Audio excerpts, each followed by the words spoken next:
Look at the Great Pyramid of Giza. It has stood for over 4,500 years. It was the tallest human-made structure on Earth for nearly 3,800 years, longer than any record in modern engineering has ever lasted. Most people assume we could never replicate something like it today, that the knowledge was somehow lost, or that a different kind of human built it. That's not quite right. We could build it again tomorrow with modern equipment in a fraction of the time. The real question isn't whether we can, it's why we don't want to. Start by clearing up what actually happened at Giza. For decades, popular imagination insisted the pyramids were built by enslaved masses whipped into submission under the desert sun.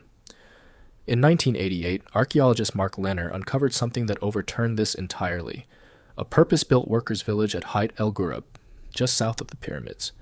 Skeletal remains showed healed fractures and careful medical treatment. Food waste showed workers eating substantial quantities of prime beef, better protein than much of the general population had access to. Graffiti found on the stone blocks themselves revealed organized labor crews, with names like Friends of Khufu, bragging, almost competitively, about their work. These were not slaves. They were a paid, fed, organized, and administratively managed state workforce. This detail matters more than it first appears. It means the pyramids weren't built through brute coercion. They were built through something closer to civic mobilization, an entire society temporarily organizing its labor, its food supply chains, its logistics, and its bureaucracy around a single multi-generational project. Here's where it gets stranger. Estimates place the labor force at Giza at around 20,000 to 30,000 workers at any given time, a substantial fraction of the entire kingdom's working population, sustained over roughly 2 decades for the Great Pyramid alone. That's not a construction project. That's a civilization redirecting a meaningful share of its total human capacity toward one unified symbolic goal for 20 straight years, without modern machinery, without steel tools, without wheels for most of the heavy transport work. So why doesn't this happen anymore? Compare Giza to the tallest building humans build today. The Burj Khalifa, completed in 2010, took roughly 6 years to build with a fraction of the total labor force, using cranes, pumps, and steel that make ancient hand-quarried limestone look almost impossibly slow by comparison. Modern construction is faster, safer, and dramatically more efficient than anything available to the ancient world. And that efficiency might be exactly the problem. A pyramid wasn't primarily a technical challenge. It was a symbolic one.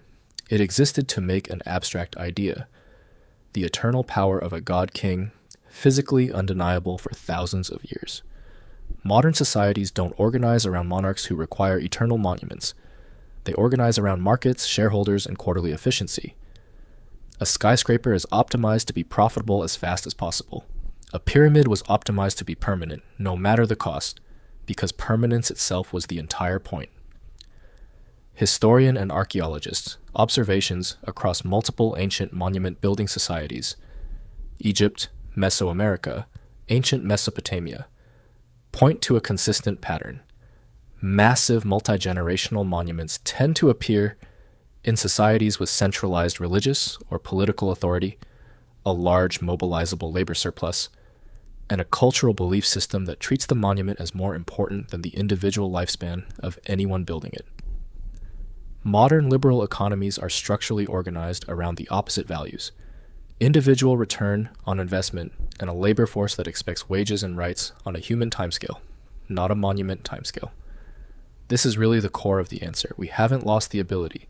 The Great Pyramid contains roughly 2.3 million stone blocks, and modern engineering could move and place that volume of material considerably faster than it took the ancient Egyptians. What's absent isn't capability. It's the specific alignment of belief, authority, and collective purpose that made an entire kingdom willing to spend 20 years and a meaningful share of its economy, building something with no practical utility at all beyond meaning itself. Modern societies still build enormous things: dams, particle colliders, space stations, undersea cables spanning oceans. But almost all of them are justified in the language of utility, energy, science, commerce, connectivity. Rarely, if ever, are they built the way the pyramids were, purely to declare, to the following 4,000 years of people who would come after, that something here mattered enough to become permanent. Maybe that's the wonder we actually lost, not the engineering. The willingness to build something with no return on investment at all, except meaning that outlives everyone who built it.